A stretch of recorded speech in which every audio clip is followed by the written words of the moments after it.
আসসালামু আলাইকুম। আরটিভির ২১তম প্রতিষ্ঠা বার্ষিকীর শুভেচ্ছা জানিয়ে শুরু করছি সকালের সংবাদ। আপনাদের সঙ্গে আছি আমি ফারিয়া শারমিন। বিএনপির ভারপ্রাপ্ত চেয়ারম্যান তারেক রহমান দীর্ঘ ১৭ বছর পর বৃহস্পতিবার দেশে ফিরেছেন। তার দেশে ফেরা উপলক্ষে রাজস্বিক সংবর্ধনার আয়োজন করে বিএনপি। তারেক রহমান আজ শুক্রবার পূর্ব ঘোষিত কর্মসূচির অংশ হিসেবে জুমার নামাজের পর শেরেবাংলা নগরে দলের প্রতিষ্ঠাতা ও শহীদ রাষ্ট্রপতি জিয়াউর রহমানের মাজার জিয়ারত করবেন। এরপর শেরেবাংলা নগর থেকে যাবেন সাভারের জাতীয় স্মৃতিসৌধে। সেখানে মুক্তিযুদ্ধের শহীদদের প্রতি শ্রদ্ধা জানাবেন তিনি। এছাড়াও শনিবার জাতীয় পরিচয়পত্রের জন্য রাজধানীর আগারগাঁয় নির্বাচন কমিশন অফিসে যাওয়ার কথা আছে তারেক রহমানের। এরপর শহীদ ওসমান হাদির কবর জিয়ারত করতে ঢাকা বিশ্ববিদ্যালয় ক্যাম্পাসে যাবেন। হাদির কবর জিয়ারত শেষে সেখান থেকে রাজধানীর শ্যামলীতে পঙ্গু হাসপাতালে চিকিৎসাধীন জুলাই গণ অভ্যুত্থানে আহত ব্যক্তিদের দেখতে যাবেন তারেক রহমান। আধিপত্যবাদের হাত থেকে দেশকে রক্ষা করা হয়েছিল। আমার মায়ের বিছানার পাশে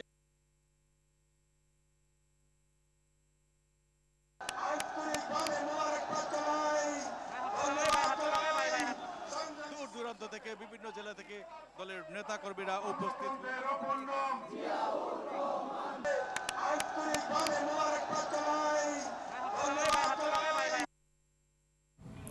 সাভারের স্মৃতিসৌধ থেকে সরাসরি যুক্ত হচ্ছেন সহকর্মী ওমর ফারুক।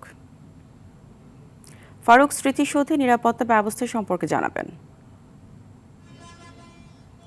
আপনাকে ধন্যবাদ। আমি আপনাকে জানিয়ে রাখি, দীর্ঘ ১৭ বছর নির্বাসিত জীবন শেষে কিন্তু গতকাল তারেক রহমান দেশে ফিরেছেন এবং দেশে ফিরেই কিন্তু তিনি এক সম্বর্ধনা শেষে কিন্তু তার মাকে দেখে তার বাসায় ফিরে যান এবং আজকে কিন্তু জুমার নামাজের পরে তার বাবার কবর জিয়ারত শেষে আসবেন সাভারের জাতীয় স্মৃতিসৌধে। আর এই সাভারের জাতীয় স্মৃতিসৌধে তার আগমনকে ঘিরে কিন্তু এই সাভারের জাতীয় স্মৃতিসৌধ এলাকায় নিশ্চিন্ত নিরাপত্তা ব্যবস্থা জোরদার করেছে প্রশাসন এবং তার আগমনকে ঘিরে কিন্তু এই এলাকায় এক উৎসব মুখর আমেজ সৃষ্টি হয়েছে। অধীর আগ্রহে নেতাকর্মী সহ সাধারণ জনতা কিন্তু অপেক্ষা করছেন তাকে এক নজর দেখার জন্য। কিন্তু এই স্মৃতিসৌধ এলাকায় কিন্তু ভিড় করতে শুরু করেছেন জনসাধারণ। তো প্রশাসনের পক্ষ থেকে যেটা জানানো হয়েছে, তারেক রহমানের আগমন উপলক্ষে সাভারের জাতীয় স্মৃতিসৌধকে প্রস্তুত করা হয়েছে এবং তার আগমনের সকল নিরাপত্তা ব্যবস্থা জোরদার করা হয়েছে। গণপূর্ত বিভাগ ইতিমধ্যেই প্রস্তুত করেছেন সাভারের জাতীয় স্মৃতিসৌধকে। তো তারেক রহমান জাতির বীর শ্রেষ্ঠ সন্তানদের প্রতি শ্রদ্ধা জানানোর জন্য বিকাল ৩টার পরে কিন্তু জাতীয় স্মৃতিসৌধে আসার কথা রয়েছে। এই ছিল আমার কাছে সাভারের জাতীয় স্মৃতিসৌধ সর্বশেষ। ফারিয়া, আপনাকে ধন্যবাদ। রাজধানীর কাঁচা বাজারগুলোতে শীতকালীন সবজির সরবরাহ বাড়ায় কিছুটা স্বস্তি ফিরেছে মানুষের মনে। সিম প্রতি কেজি ৫০ থেকে ৬০ টাকা এবং মূলা ৩০ থেকে ৩৫ টাকায় পাওয়া যাচ্ছে। মানভেদে ফুলকপি ও বাঁধাকপি প্রতিটি বিক্রি হচ্ছে ৩০ থেকে ৪০ টাকায়। মাসের শুরুতে পেঁয়াজের দাম বাড়লেও এখন অর্ধেকে কমে ৬০ থেকে ৭০ টাকায় বিক্রি হচ্ছে। ব্রয়লার মুরগি বিক্রি হচ্ছে ১৮০ টাকা এবং প্রতি ডজন ডিম ১২০ টাকায়। গত ২ সপ্তাহ ধরে অপরিবর্তিত রয়েছে মাছ, মাংস, চাল সহ বেশিরভাগ মুদি পণ্যের দাম।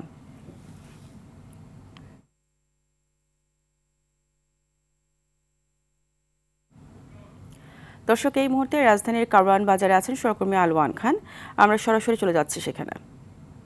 আলওয়ান বাজারে শীতকালীন সবজি কেমন দেখছেন? এছাড়া ঘন কুয়াশায় ক্রেতা বিক্রেতাদের উপস্থিতি কেমন দেখতে পাচ্ছেন?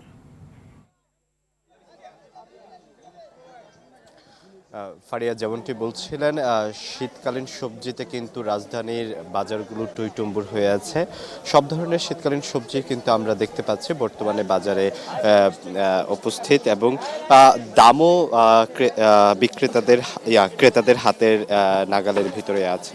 আমরা যদি বলি শিম, টমেটো এবং যে মূলা, বাঁধাকপি, এই সবগুলো সবজি কিন্তু মানভেদে বিক্রি হচ্ছে ৩০ থেকে ৪০ টাকা এবং কিছু কিছু যেগুলো ভালো একটু ভালো কোয়ালিটি তার কিন্তু দাম বিক্রি হচ্ছে ৫০ থেকে ৬০ টাকার মধ্যে। তবে কিছুটা বাড়তি আমরা দেখতে পাচ্ছি কাঁচামরিচের দাম। পেঁয়াজের দামটাও গত 2-3 সপ্তাহ যাবৎ আমরা দেখতে পেয়েছি 130 থেকে 150 টাকার মধ্যে বিক্রি হচ্ছিল। আজকে কিন্তু সে পেঁয়াজের দাম 70 থেকে 80 টাকার ভিতরে বিক্রি হচ্ছে। তবে এই সবজির সবজির ভিতরে স্বস্তি আসলেও কিন্তু স্বস্তি ফিরেনি অন্যান্য মুদি পণ্যের দামে যেমন হচ্ছে চাল কিন্তু অপরিবর্তিত দামে বিক্রি হচ্ছে, মাংস কিন্তু পূর্বের যে দাম সে দামেই বিক্রি হচ্ছে, তা কিন্তু কমেনি। তবে স্বস্তির কথা যদি বলতে যাই, এই শীতকালীন সবজি কেন্দ্রিকে কিন্তু ক্রেতাদের মনে কিছুটা স্বস্তি ফিরেছে। তবে বিক্রেতারা বলছে তাদের আজকের বাজারে ক্রেতা সমাগম খুবই কম, কারণ ঘন কুয়াশায় হয়তো মানুষজন ঘর থেকে বের হচ্ছে না, বাজার একটু কম করছে। এই ছিল ফারিয়া কারণ বাজার থেকে সর্বশেষ। আলওয়ার, আপনাকে ধন্যবাদ। কুড়ির আঙিনা পেরিয়ে আজ এবং আগামী টেলিভিশন চ্যানেল RTV পৌঁছে গেল 21 বছরে। 2005 সালের 26 ডিসেম্বর দেশের পঞ্চম বেসরকারি টেলিভিশন চ্যানেল হিসেবে গণমাধ্যম জগতে যাত্রা শুরু RTVর। দীর্ঘ পথ পরিক্রমায় RTV দর্শক শ্রোতাদের ভালো লাগাকে প্রাধান্য দিয়েছে, বিপরীতে পেয়েছে ভালোবাসা। সবার ভালোবাসার সব শ্রেণী পেশার মানুষকে সাথে নিয়ে স্বপ্নের বাংলাদেশ গড়তে আগামীতেও কাজ করে যাবে RTV। আরও জানাচ্ছেন তৌহিদুর রহমান।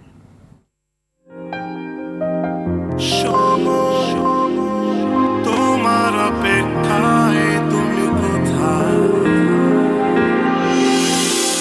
2005 সালের 26 ডিসেম্বর জনপ্রিয় বেসরকারি টেলিভিশন RTV আনুষ্ঠানিক যাত্রা শুরু করে।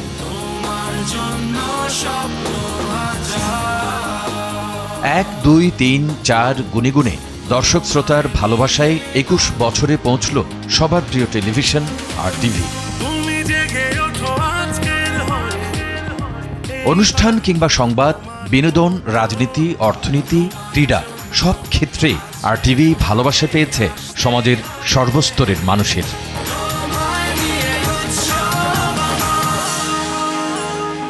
মিউজিক স্টেশন, ইয়াং স্টার, কেমন বাংলাদেশ চাই এমন অনুষ্ঠানের পাশাপাশি দর্শকের প্রশংসা কুড়িয়েছে ধর্মীয় অনুষ্ঠান, আলোকিত করানো। ডিজিটাল প্ল্যাটফর্মেও নানা শ্রেণী পেশার মানুষের প্রিয় প্রাঙ্গণ হয়ে উঠেছে RTVর বিভিন্ন চ্যানেল কিংবা পেজ। তাই তো এসব পেজ এবং চ্যানেলের সাবস্ক্রাইবারের সংখ্যাও আশা জাগানিয়া। আগামীর স্বপ্ন নিয়ে আরও এগিয়ে যেতে চায় RTV। প্রতিষ্ঠার 21-এর এই মাহেন্দ্রক্ষণে সব দর্শক শ্রোতা, শুভানুধ্যায়ী ও বিজ্ঞাপন দাতাদের প্রতি রইল নিরন্তর ভালোবাসা। শুভ জন্মদিন RTV। তৌহিদুর রহমান, RTV। দেশের দ্বিতীয় বৃহত্তম বনাঞ্চল হবিগঞ্জের রেমা কালেঙ্গা থেকে উজাড় হয়ে যাচ্ছে গাছ।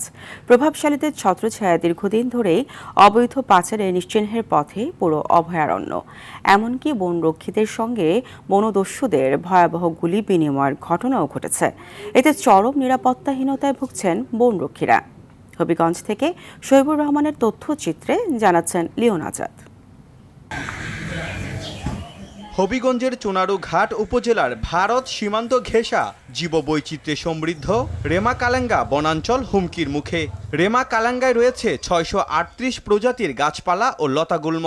বনদস্যুদের লালসায় উজাড় হয়ে যাচ্ছে মূল্যবান গাছ। প্রভাবশালীদের ছত্রছায়ায় 1 বছরে আরও বেপরোয়া হয়ে পড়েছে দস্যুদল। অভিযোগ রয়েছে রাতের আঁধারে গাছ নিধন করে একটি চক্র, যাদের সাথে রয়েছে রাজনৈতিক প্রভাবশালীদের ছত্রছায়া। এমনকি বন বিভাগের কিছু অসাধু কর্মকর্তার বিরুদ্ধেও গাছ পাচারে সম্পৃক্ত থাকার কথাও জানান স্থানীয়রা। আগে যে 10 বছরে যা ছিল তার চেয়ে এখন অনেক কমে গেছে গাছের পরিমাণ, এত ভাবে এটা ধ্বংসর পথে যাইতেছে। ফরেস্ট থাকা সত্ত্বে গাছগুলা কাটা হয়, কিভাবে গাছগুলা বাগান থেকে বেরিয়ে আয়, অবশ্যই প্রশাসন আছে। 5 আগস্টের মাধ্যমে আমরা একটা নতুন বাংলাদেশ পেয়েছি। এরপরে তো আমাদের এই প্রাকৃতিক সম্পদ কেন নষ্ট হবে? আমরা এ করার পরে ওরাও দেখি যে ঠিক আমাদের সাথে ওরা ওই ফুল্লা চেঁচামেচি করে, ওরা না গিয়ে ওরা আবার পাল্টা গুলি করতেছে। তা আমরাও গুলি করি, ওরাও এ করে। নিজেদের ব্যর্থতার কথা স্বীকার করে বন বিভাগ বলছে গাছ নিধনের বিরুদ্ধে ব্যবস্থা নিতে গেলে গাছ খেকুদের রুশানলে পড়তে হয়। আমাদের বেশিরভাগ এই কাজের সাথে জড়িত, বেশিরভাগ এরা কেউ কারো তথ্য দিতে চায় না, দিলেই তারা একটা সমস্যা পড়ে, যার কারণে অনেক সময় আমরা সঠিক তথ্যটা পাই না। 40 থেকে 50 জন গাছচোর এবং সন্ত্রাসী আমাদের লোকদেরকে নিয়ে দেশীয় অস্ত্র এবং আগ্নেয়াস্ত্র নিয়ে তেড়ে আসে এবং তারা 15 থেকে 20 রাউন্ড গুলি ছোড়ে। এখানকার শত শত প্রজাতির প্রাণী, পাখি ও গাছ এখন অস্তিত্বের সংকটে। দ্রুত দস্যু মুক্ত না করা গেলে জীববৈচিত্র্যে বনাঞ্চলটি নিশ্চিহ্ন হওয়ার শঙ্কা বিশেষজ্ঞদের। Leone Azad, RTV। ঢাকার সমাবেশ শেষে চাঁদপুরে ফেরার পথে ঘন কুয়াশার কারণে দুর্ঘটনার কবলে পড়েছে যাত্রীবাহী লঞ্চ ইমাম হাসান 5। গেল রাতে মতলব উত্তর উপজেলার মেঘনা নদীর মোহনপুর এলাকায় নদীতে নোঙর করে রাখা একটি বালুবাহী বাল্কহেডের সঙ্গে লঞ্চটির সংঘর্ষ হয়। লঞ্চটিতে প্রায় সহস্রাধিক যাত্রী থাকলেও ঘটনায় কোনো হতাহতের খবর পাওয়া যায়নি। সংঘর্ষের পর আতঙ্কিত যাত্রীরা লঞ্চ থেকে নেমে মেঘনা নদীর তীরবর্তী এলাকায় নিরাপদে আশ্রয় নেন। খবর পেয়ে মোহনপুর নৌ পুলিশ ফাঁড়ির সদস্যরা দ্রুত ঘটনাস্থলে পৌঁছান। পরবর্তীতে যাত্রীদের উদ্ধারে করে বিকল্প লঞ্চ ও সড়ক পথে গন্তব্যে পৌঁছে দেওয়া হয়েছে। মেঘলা আকাশ, ঘন কুয়াশা আর হিমেল বাতাসে শীতের তীব্রতা বেড়েছে দেশের দক্ষিণ পশ্চিমাঞ্চলের সীমান্তবর্তী জেলা চুয়াডাঙ্গাতে। 9.7 ডিগ্রি সেলসিয়াস তাপমাত্রা রেকর্ড করা হয়েছে সকালে।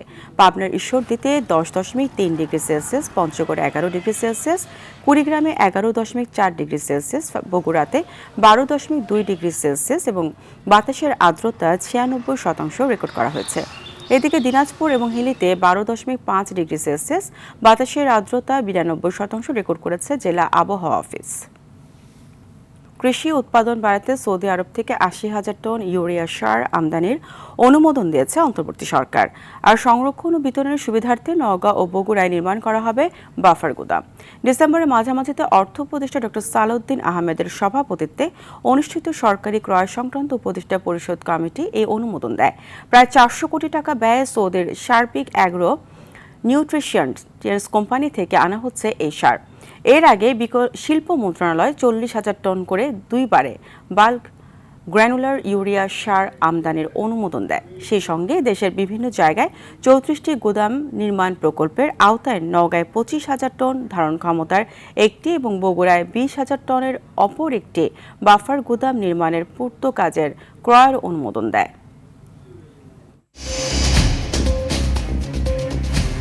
সকালের সংবাদ এ পর্যন্তই। মধ্যাহ্নের সংবাদ দুপুর 12টায় দেখার আমন্ত্রণ রইল। ধন্যবাদ সবাইকে।